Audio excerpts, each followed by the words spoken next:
Hey girl. So today I just want to talk about how I'm getting on my own nerves.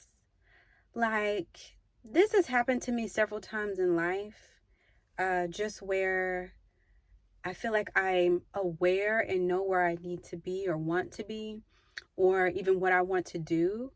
But then when it comes to it, I just don't have, like, when it comes down to it, I just don't have the energy, or I just don't have the time that I need to do it, or I just don't have the skills that I need to, like, accomplish the goal. And at this point, I'm just at another place in life where I'm getting on my own nerves and I have to figure out what I want to do next. Like, there are so many things that I'm aware of at this point that I want to work on, that I want to work towards, that I want to accomplish, that I want to feel like, that I want to look like.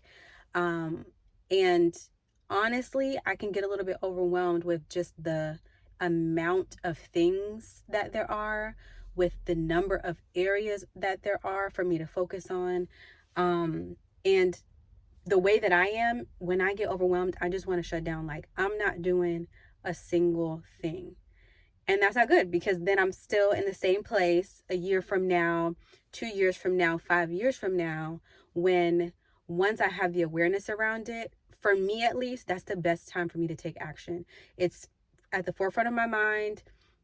I'm most, I don't know if I would say excited, because some of the stuff I honestly am not that excited about doing, but I'm most motivated to do something about it, whether it's something that's annoying me or whether it's something that I want to work on or whatever it is. Like, I'm just aware of the things, and that's the best time for me to take action.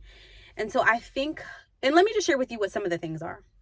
Number one, my kids, I have taught my kids how to ignore me.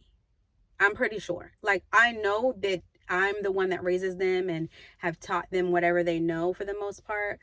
Um, and so I have somehow taught my children that when I say things, they don't have to acknowledge me.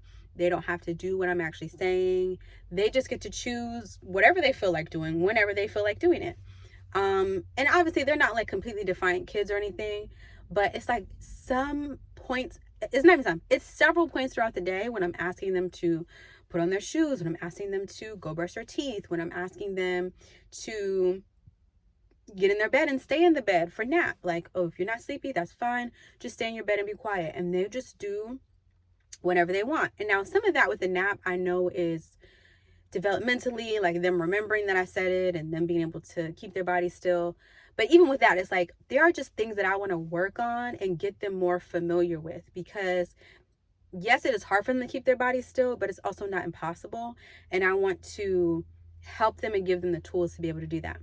I have one son who is a mouth breather, and there was a time where I was doing exercises that I learned on YouTube to help him with his mouth breathing, and he was doing a really great job of keeping his mouth closed, breathing through his nose. But then we completely fell off, and then it just seemed like once we stopped doing it, then he wasn't doing it anymore. Even I was mouth taping him at night, and I haven't been doing that. That's another area. Okay, that's kids. Oh, let me stay on kids for one more second, because I'm also trying to figure out like when to wash their hair.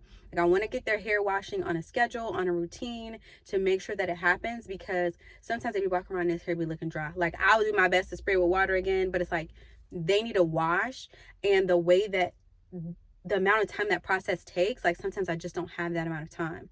I've gone 1 week and washed 2 heads and just didn't wash the one head for like a month. So okay, that's kids. Now let's say with the house, having a cleaning routine. I really want to do Fly Lady. I was doing Fly Lady before. I feel like it's the easiest and most manageable for my lifestyle and where I am.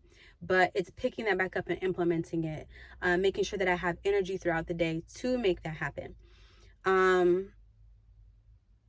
With myself, I want to make sure I'm washing my own hair.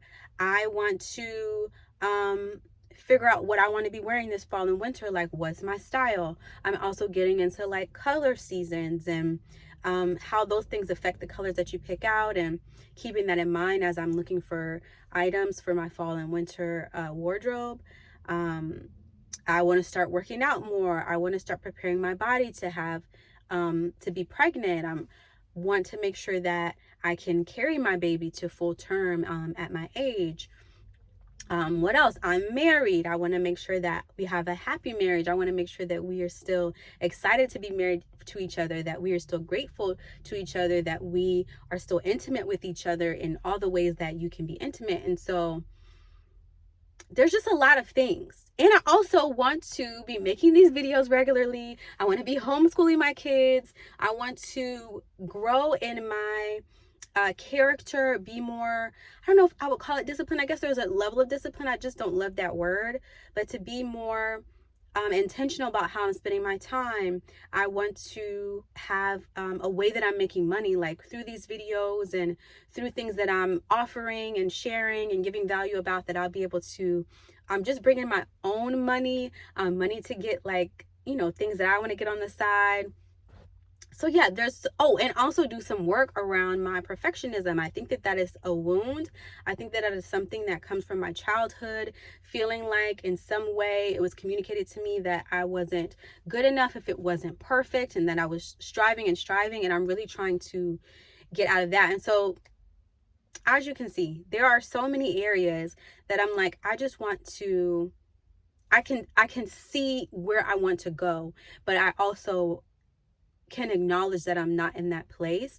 And before, I found it really hard. I found it really challenging to feel like, you know, there's all these different areas where I'm not where I want to be, and maybe a little bit like feeling kind of depressed about it. It's like having the awareness of that many areas, and being also aware that I don't even have a plan to get to those things.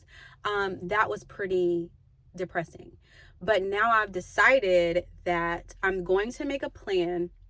And as you can see, I mean, as you heard, that was a lot of things. And so I don't expect myself to make progress on everything all at once, but I do plan to work on a couple of things to make progress in those different areas, so that I can see growth, so that I can see that I'm pouring into myself, to see myself as worthy, to see myself as I'm capable of accomplishing those things.